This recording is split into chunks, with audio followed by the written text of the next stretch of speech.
Hey everyone, it is Shannon, and I'm here today to share with you my August TBR. I am super excited about this, and I have decided to go back to a different kind of TBR style that I used to do a while ago. I come back to this and then go away, and I come back to this and then I stray. So this is going to be the style where I pick sort of like one book per project that I'm working on, or priority category that I have in terms of reading. And so it sort of centers in why I'm reading each particular title. So that's going to be sort of like for probably about half of the titles. And then I'm also participating in the Summer Fling hosted by Sarah from Steeped in Books. Hi Sarah! And she has a whole bunch of co-hosts this year, and I'm really excited about that. I will leave a jump link down below if you want to go particularly to the Summer Fling TBR, because this will probably be a pretty long video because I have a lot to get through. And first I do have just a little bit of a housekeeping slash a challenge I'm setting myself in terms of this particular month, because I have been noticing that I have been having some pain in my hands, and it's been persistent like throughout the entire month of July, and I think I need to switch up how I am reading things. So I am going to put hardcovers away for the month, and sadly I'm going to mostly not read on my tablet. So I'm going to try and stick to paperbacks and Kindle for the bulk of my reading, so that I can just read it, I can just hold it in my left hand and don't have to worry about my right hand except for turning the page, and see if that makes a difference. If it doesn't make a difference, then hardcovers will come back, but I don't know if it'll make a difference, so I'm doing a bit of an experiment. So I set my TBR, and then I was like, oh, gotta shift things up, and then I set my TBR, and then I was like, oh, gotta shift things up. And I will also be reading some things on my phone from Scribed, which I have never done that before, like in terms of ebooks. So I haven't read an ebook on my phone for a long time. So and I do have some trade paperbacks just because that happens to be the edition I had, but I'm limiting that. Generally, I'm going to be reading on my Kindle and reading paperbacks, and I actually really love paperbacks, so that's a win. That's actually a win. I don't mind that at all. I just feel like there's so much more, I feel less precious about them, and that really helps me. So especially if I fall asleep reading them, which, like never happens. It doesn't happen every day. Okay, so let's get to the actual books. First up, I am going to try and reinvigorate my sci-fi, fantasy, and weird exploration. I have done a couple of reviews for books that I read for that exploration, and while I was doing that, I noticed there is one more book by one author to read, and then I will have read all of the books on the list. So I am going to read that, and that is The Island of Dr. Moreau by H.G. Wells. This will be the fourth title I'm reading of H.G. Wells on this list. I read The Time Traveler, which was the first book I read for the sci-fi, fantasy, and weird exploration. I also read The Invisible Man, and most recently I reviewed War of the Worlds, or The War of the Worlds. So The Island of Dr. Moreau is the last one. I'm a little hesitant on this one. It's short, so it's got that going for it. But I saw I remember watching the movie, the Val Kilmer, Marlon Brando film, and wow. Like, I don't usually say this, but that think was not very good. And I think that might have been the first thing I had seen Marlon Brando in. Maybe not. No, maybe not. But I think it was the first new thing I had seen him in, and I was like, so anyway, I don't really know anything about this other than it's short, so I'm going to be reading that, so wish me luck on that.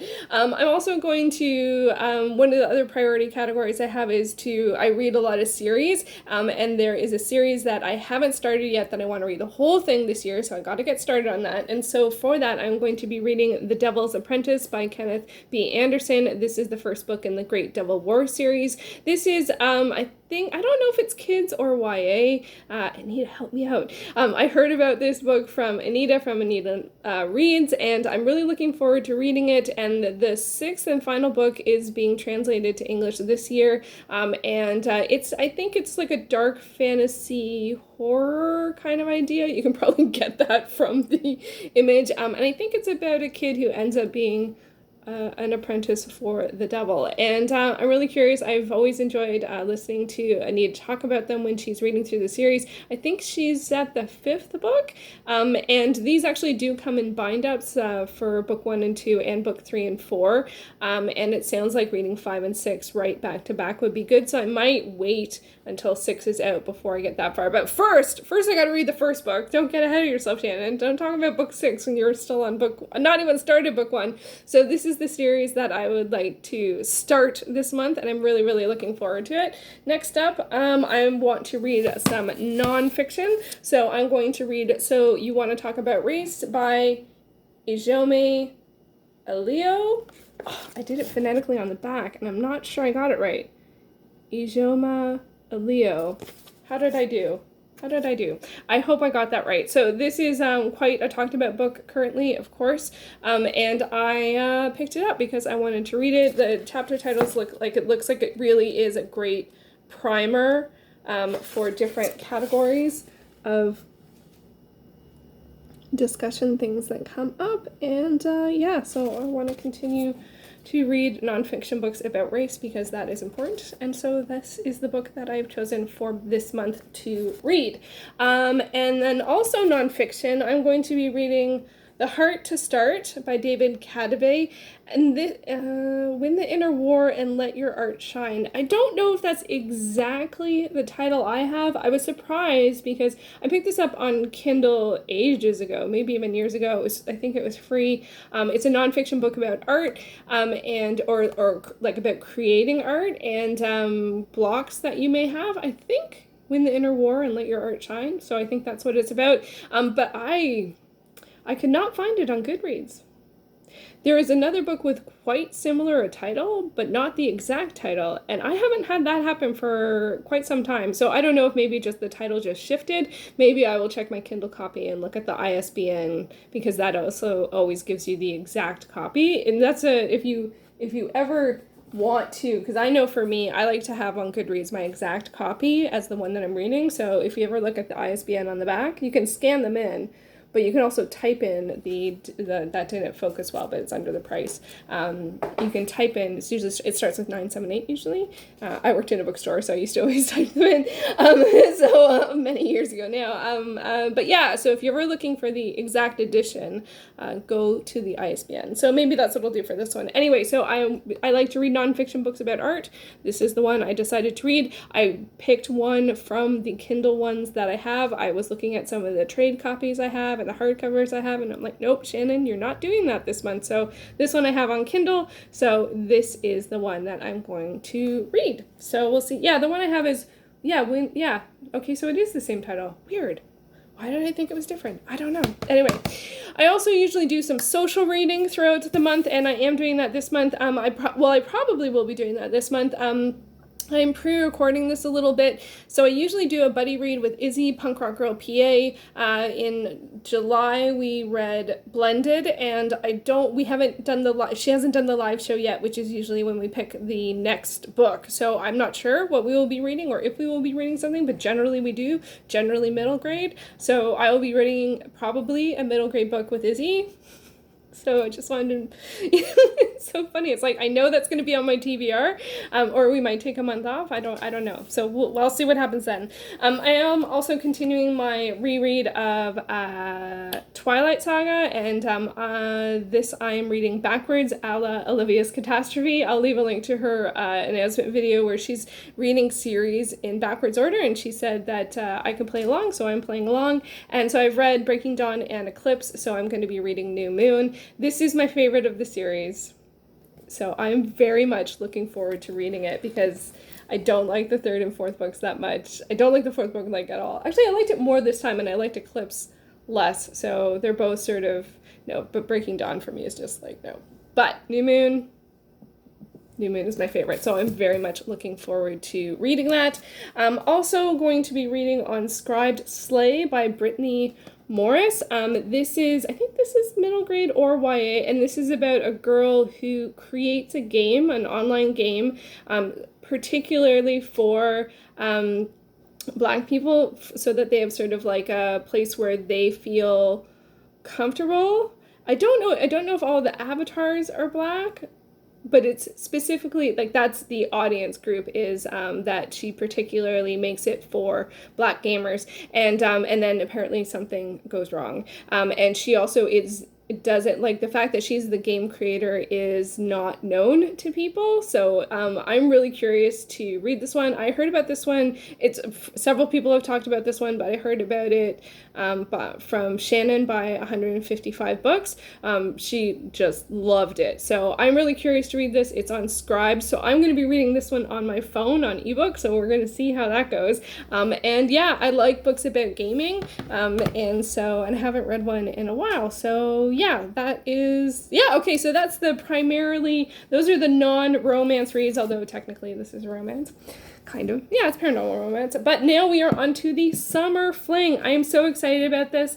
So this has a whole whack ton of hosts, including Sarah from Steeped in Books. This used to be the Summer Romance Book Bingo, and now it is going to be, this year it's the Summer Fling, so it is all August long. So this is the prompt card. It's not necessarily a bingo card, although you can do bingo if you want to. And it's so cute, and we have 12 categories. And I think how it works is that there's 12 hosts, and each of the hosts picked a category. And I definitely know, because she said on her video, Elizabeth from Lizzie Faye Loves Books picked Sweet and Clean. And I wonder if Sarah picked category romance, and I imagine Jen from the Book Refuge picked dark and dangerous. Wow, that was hard to read backwards.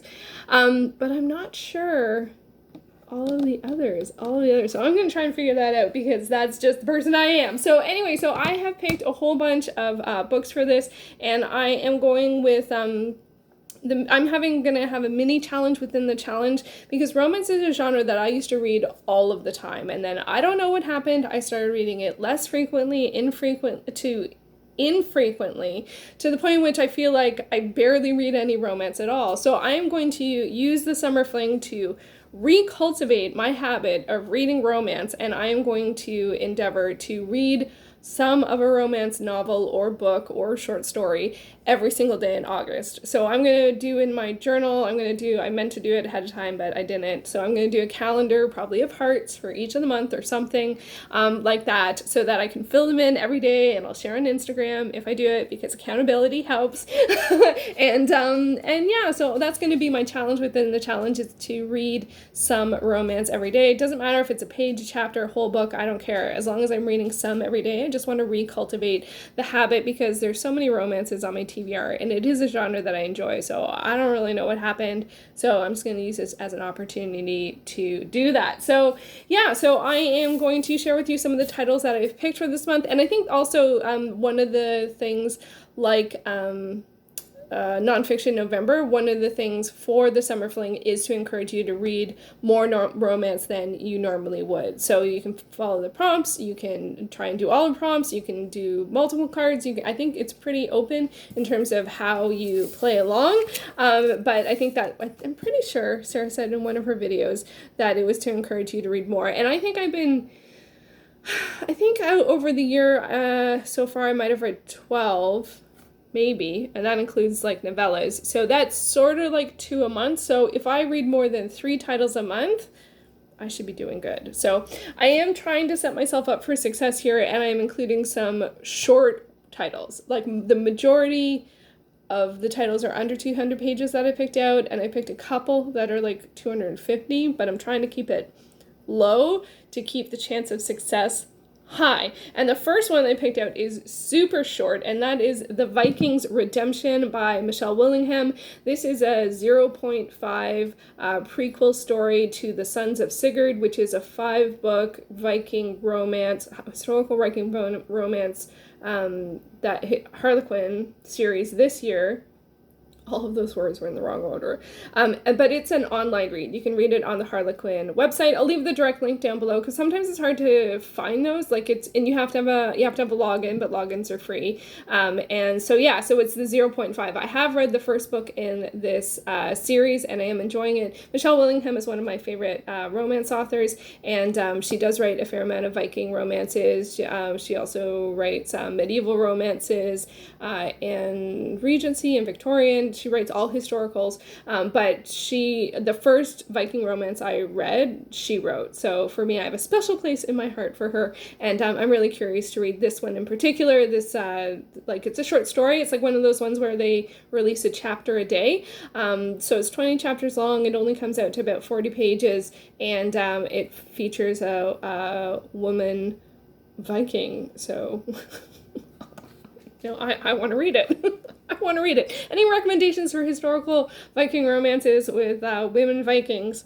Feel free to leave them below. So that is only like 40 pages, so that's one of the first ones. I think I'm going to actually start with the shortest and work my way up. So the next one I really want to read is Magnolia Mystic by Lisa Kessler. This is, again, quite a short title. It's just under 100 pages. This, I think it's a bit of a paranormal, urban fantasy, pirate romance. So if I was going to place this on a spot, I would the spot I put this one in, I put it for road trip because he's a pirate.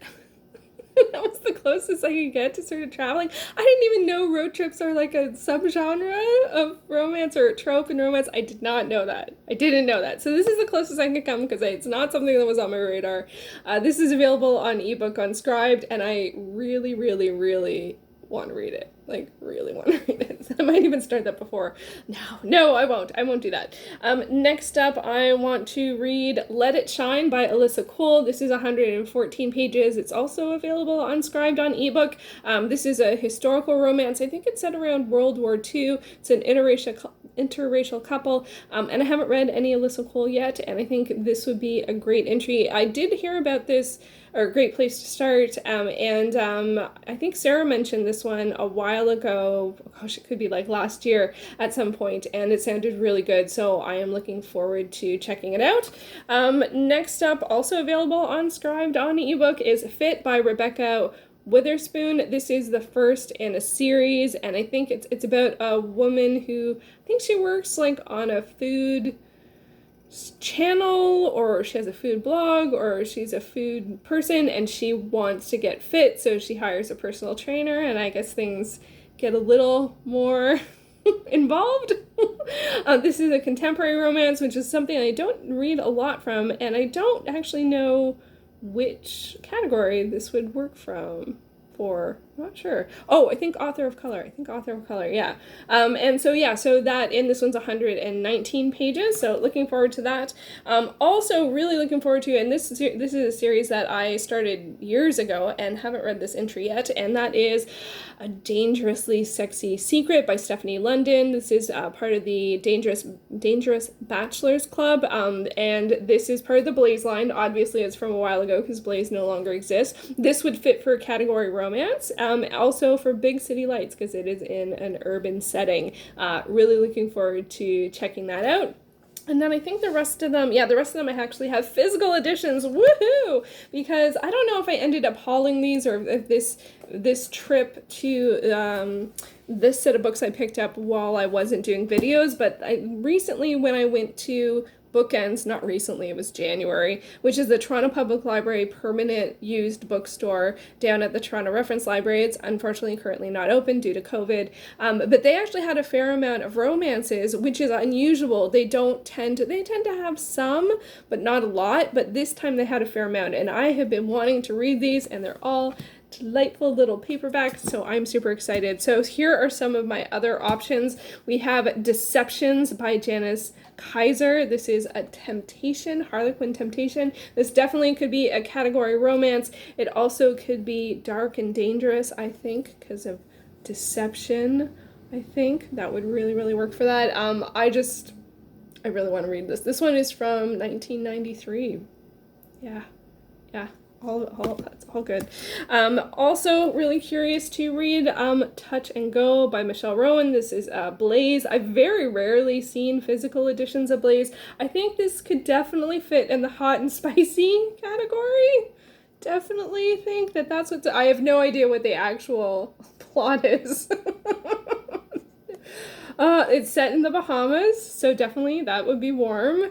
Someone's on assignment. Chemistry between them, tropical island. It doesn't even say their jobs or anything, so I think it is what's on the tin, so I'm looking forward to that one.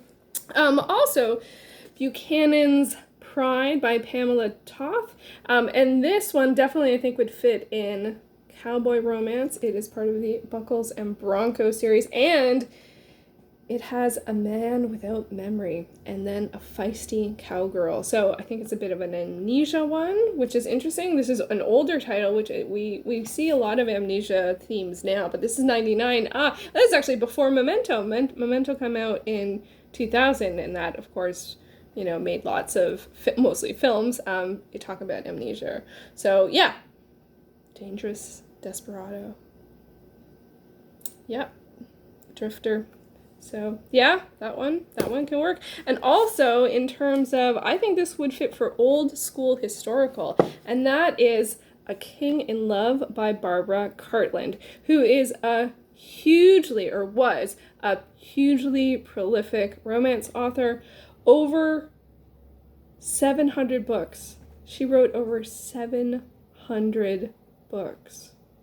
So I know this is not necessarily the historical, like I think this is sort of more the historical covers we were thinking of for old school historical, The Pirate and the Pagan by Virginia Henley, but this one is 450 pages long. So as much as I would love to read this, there's no way I'm going to finish that. This is, what is this, 147 pages. It's only 7 chapters. If I read a chapter a day, we would be done in a week. So this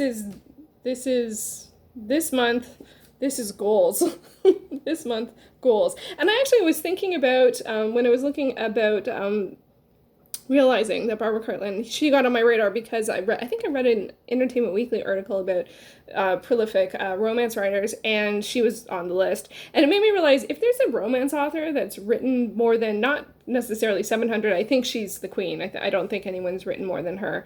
But if anyone's written more than 100 books, I think I want to read at least one. So that might become a side project at some point, because there are lots of hugely prolific romance writers, and I think once you get to that point, I feel like it would be good. It would be good to read it. So yeah, so I'm curious about this one. I have no idea. It's about a king in love, I would imagine. Like, really, I would imagine that's what it's about. So yeah, so those are some of my choices. They don't fit all the categories. I did pick something for each one of the category, but I decided to bring the titles down to anything that was sort of 250 pages or less, just to increase my chance of success. So I am hoping to hit most, if not all, of the categories, but for me, the primary goal is going to be read romance every day, and I will be sure to share on Instagram if I meet that goal. I hope so. So there you go. Let me know. Are you participating in the Summer Fling? I would love, if you've done a TBR, please let me know. I would love to watch all of the TBR videos. And I did go back and forth on whether or not I wanted to do 2 different videos for the Summer Fling versus the whole TBR. If you did make it this far in the video, let me know your thoughts on that. Would you prefer 2 videos? Last month I did do 2 videos, my August TBR and then my All the Worlds a Page TBR, and it felt like 2 TBR videos super close together. I wasn't sure if that worked well, or if it was better just to go with a longer video. And my TBR videos do tend to be longer, as do my reflections videos, which I actually haven't done one in a long time. I don't know if I'm gonna do those. I didn't mean to say that. Anyway, I hope that you had a fabulous reading month in July and a wonderful reading month ahead in August. Yeah, let's read all the books. So yeah, I don't know if I'm gonna read all the books. It's a lot. They're all over the place now. Can I get them? Let's put them together. Ooh. So I can't. That hurts my hands. That is counterproductive to my being kind to my hands this month. I'm not doing that. So, okay. Paperbacks for the win and Kindle. That's the plan. Thanks so much for watching.